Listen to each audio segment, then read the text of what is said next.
I can't lie, yeah. If you're a La Liga referee at the moment, you might as well just consider changing your jobs, bro. You might as well become a baker, bro. Become a plumber. You know what I mean? Hey, my washing machine's not working, my brother.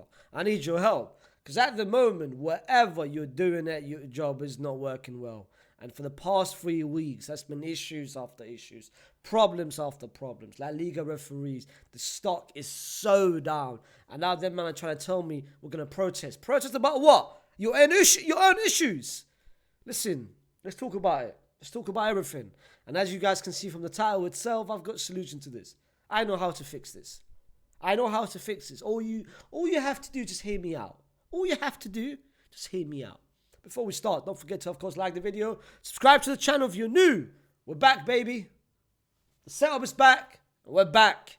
And don't forget to, of course, comment your own thoughts, whether you agree or disagree with my idea, or if you've got any other ways, any other solution to fix this problem that we're in. Because at the moment, it's a problem. At the moment, it's been a massive, massive issue in terms of La Liga as a whole. It started 3 weeks ago when Real Madrid pretty much put a statement out and said, listen, we're protesting. Listen, we're filing an absolute complaint. And everyone looked at Real Madrid crazy. Everyone looked at Real Madrid. What the hell are you guys doing? Who the hell do you guys think you are? Why are you guys kind of filing a complaint over what? And then over the past 3 games, what's happening? Real Madrid hasn't won a single game over the past 3 La Liga games. Atleti, Osasuna, and most recently, Espanyol, Atleti, and most recently Osasuna. But now people looking at Real Madrid are like, you know what? You might have been onto something, because it's not just Real Madrid who's been protesting or filing a complaint. Alaves, bro, they've joined the party. Sociedad, they joined the party. But most recently, yesterday, another team joined the party, and that is Rayo Vallecano. After what happened yesterday between Barcelona and Rayo, and you might be wondering, because I got a lot of messages on Twitter, on IG, and even on YouTube, like, where's your match review? Where's your watch along? Hey, if I spoke about yesterday's game, this channel might be banned, fam. Because what happened yesterday was, honestly speaking, it was disgraceful. And what happened at Real Madrid Osasuna, it was disgraceful. And let me just make it very, very clear. Let me make it something very, very clear. This isn't only this year. This has been happening for the past couple of years. And it's not just a certain team getting... I'm not blaming...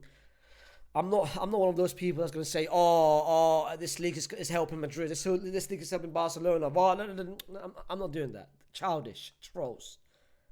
It's been happening over the past couple of years. Some decision has gone towards a specific team. Other has gone in favor of other teams. I'm just here to give you a solution on how we can fix all of this. Because at the moment, it's an issue. This is the worst which I've seen it happening. Like I said to you guys, I've been watching this sport for a long time. This is the worst in terms of referee state in La Liga. This is the worst I've ever seen it. Because it's not a coincidence that 3 games in a row is a mad thing for Real Madrid. And then and you look at the other games as well. The Alaves game. Did you guys see what happened? The Sociedad games, the Rayo yesterday against Barca. At the moment, it's a mess. At the moment, it's an absolute mess. And there is nothing to fix it. Except for one thing. And before people say, well, VAR, get VAR, scrap VAR. This has got nothing to do with VAR. VAR is actually the solution to this. It just depends on the people. At the moment, the problem isn't VAR. The problem is the people using VAR. And the problem is, there is people above there, in the boxes, sitting down, they're making the wrong complete decisions. They're making the complete wrong decision. And most importantly, the referees that are of course, in charge. My solution to all of this is something very simple. It's something which I proposed about 1.5 years ago, and everyone looked at me crazy. But now, another sport has taken the idea, and now, listen, hear me out. Like I said to you, hear me out. I'm taking a page out of the NBA's book, NFL, tennis, and other few sports, which I can't recall who they are. But that is coaching challenges. Each team is awarded with 1 challenge per game. Each team has got a challenge. Whether that is home team, away team. You're allowed 1 challenge per game. 90 minutes, 1 challenge. And you allowed between the 90 minutes, you're allowed to challenge any decision that you feel like is going against you. Any decision. Whether it's a free kick outside the box, penalty, Yellow card, red card, corner, whatever it is. Okay, corner's a bit, I can't like corner's a bit too much. The main decisions, the main decisions. You're allowed to challenge anything. And you get one challenge. If you challenge a decision and it doesn't favor you, like the referee goes and says, you know what? Nah. You lose your challenge. However, if the challenge is successful, you keep your challenge. And now you keep your challenge for the whole game. I know what you guys are about to say. I'm going to give you the advantages and I'm going to give you the disadvantages. I'm going to start with the advantages about what I said. But that's one thing, that's one stipulation with this, which I will get to. The advantages with this is that you guys all know at the moment, each backroom staff and each coaching team, they've got their own monitors. Like if you watch the games, some of the coaching, they go to the monitor and actually watch like the replays in different angles. Now you might as well take advantage of the monitors that you have, and if the coaching team feels like, you know what, this is not right, I want to challenge it, they're allowed to challenge it. Why not? You get one challenge, they're allowed to challenge it. So that is one advantage, because now the team controls their own destiny. They can't come out after the game and say, well, we got robbed. I mean, you can challenge it. You can challenge it. You literally you've got the ability to challenge it. Secondly, it puts less pressure on the referees now. Because they know, calm, at least. They still have to do their job, of course. But they know, all right, cool. Whatever happens, they can't complain now after the game. Because now they can challenge my decision. It smooths up the whole process.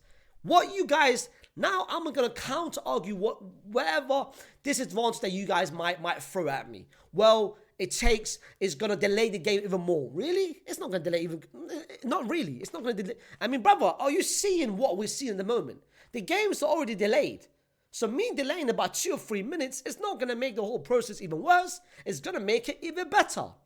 It's going to make it better as a whole 90 minutes of the game. Secondly, which is the most important thing for me.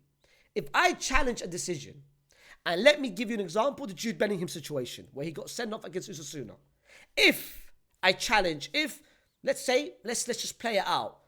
The referee gives Jude Bellingham a red card. Jude Bellingham's out. The coaching team, myself and Carlo and the rest of the team, now we want to challenge that. We feel like it's wrong. The person reviewing the footage, the person reviewing the whole situation and incident is not the referee. The referee is not allowed to be within that decision making. There has to be an individual person specifically assigned for this kind of challenge reviews. Because the referee, he's going to have personal bias into this. He's going to have personal bias. My brother, that's been a lot of situations in the past where a referee makes a decision. VAR said, you know what, hey, I'm not sure about that one. How about you go check the monitor? He goes to check the monitors and he doubles down. He's like, nah, I'm standing in business. What I said is correct. It's not because they know it's correct. It's not correct. But it's two things, personal bias and pride. They don't want to come out and seem like, oh, I made a wrong decision and now they're just helping me. No. I don't want that. I don't want personal pride. I don't want personal bias. I don't want you to influence because of your own ego and your own arrogance, because you don't want to come out and say, you know what, I made a mistake, guys. I might have got this wrong. No. I don't need your decision here. Get the hell out. You step aside. Go back to half of the pitch. That's another individual person making the decision. So the reviews is done by another external, a fifth referee, if you want to call it. A fifth referee. Their job is specifically for the challenges. But that job is, let me make it very clear as well, it's not just a La Liga issue as well. Bro, it's a Premier League issue, Serie A issue. Bro, you look at the game, Everton against Liverpool, Michael Oliver situation. It's bad. This isn't just a La Liga referee issue. This has now been going on for the whole season, 2 years. There isn't a solution. But what I find very interesting, and you guys can correct me if I'm wrong down in the comments, I feel like whatever we see in La Liga and the Premier League and so on and so forth, it's not as bad. Sorry, it's so bad compared to what we see in the Champions Leagues. Over the past couple of years, I don't look at any sort of decision in the Champions League and say to myself, that was bad, that's wrong. I don't. Because maybe, again, this is just me thinking, maybe it's because of the fact there is more international. There isn't like let's say like Premier League, only English referees. La Liga, only Spanish referees. The Champions League was diverse. So there isn't a specific like country referee, if that makes sense. I want the person who has to has to basically review the challenge reviews. He can't be Spanish. He cannot be Spanish. He has to be Brazilian, American, whatever it is. He cannot be Spanish because I don't want any sort of personal bias included into his decision making. And I'm telling you right now, if that gets done, it helps the game so well. It helps the game so well. That's challenges now. That's no personal bias. That's no ego from the referees. That's no mistakes. Oh, let's wait 5 minutes. Let's wait for no reasons. That's none of that no more. Now the coaching can change their own outlook of the game for their own perspective. You get one decision. And the reason why I say it's not going to delay the whole process to make 100 minutes, 105 minutes is because a team gets only awarded one challenge. So you have to be careful when to use it. You can't just use it after the first minute and then lose the challenge and then boom, the whole 90 minutes, you're stuck with 0 challenges. No, you have to be careful when to use it. So at the same time, you have to be smart. You have to be smart and intelligent at what moments of the game. Am I prepared to risk it in the first 10 minutes if I feel like that decision cost me? Yes, I'm prepared because I know it's a wrong decision. Boom, review, correct. It is a wrong decision. My challenge gets awarded back, and that specific initial referee decision is not going to impact the game itself. Because at the moment, bro, Madrid hasn't won the past 3 games. I'm not saying we deserve to win all 3 games. But all I'm saying, that Atleti penalty is not a penalty. It's a single. Oh, well, don't get me started. All I'm saying is, at the moment, refereeing are controlling and impacting games, bro. Impacting games. Everton, Liverpool, impacted. There's been so many situations over the past couple months which has actually impacted, and it could change the outlook of the whole league. That's what I'm saying. For start of next season, I know this is not going to be something that we're going to introduce this season, but I better see this get implemented start of next season because this needs to happen. This needs to happen. Let me know down in the comments what you guys think about my solution. I do think, honestly speaking, it might sound, oh, look at this, he's bringing NBA to football. Listen, sometimes, copying other sports, it might be beneficial. I feel like this one is going to be beneficial in the long run. Because I can't lie. For my own team now to control, because it's kind of fun and at the same time. Like, if I see a decision go against me, like the Jude Bellingham situation, or the penalties that we should have had, or yesterday, Rayo Vallecano, Inigo Martinez got brought down. It's a penalty. I'm not saying it's not a penalty, but what, Kubasi's one is not a penalty? Is identical. It's literally, or fault, a Hector fault. It's identical. This is what I'm saying. There's no consistency. There is no consistency with any of the decisions that the referee are making. One game is a penalty, another game is not a penalty. How does that make sense? But now the challenges, if I feel like it's a penalty, I'm going to say it's a penalty. I'm going to challenge it. But like I said to you guys, it's not the actual main referee making the decision because he's got personal bias in this. It's a 5th referee.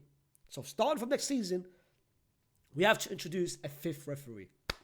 But let me know down in the comments what you guys think. If I'm bugging, or if you feel like I'm spitting here. Because I can't lie, I feel like I'm spitting.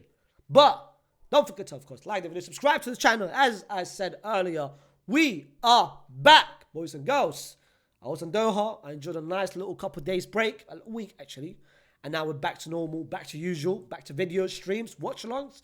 And the first watch-along back is, of course, tomorrow's game between Real Madrid and Manchester City. I will be going live 45 minutes before the game. Just talk about the game or talk about anything else that I've missed over the past couple of weeks, because I haven't really uploaded daily, which what I've been doing over the past couple of months. But I do appreciate all the messages, all the support that you guys have been showing, and also the Q&A video. I dropped the Q&A video, and like I said to you guys, I'm very appreciative and grateful for all the 50k that you guys have shown. So thank you so much. Go watch that if you haven't watched already. And I will see you tomorrow. Don't forget to, of course, comment your own thoughts about what I've just said, because I'm very, very interested to hear if you've got any other ideas in mind or if you agree with what I said. Peace.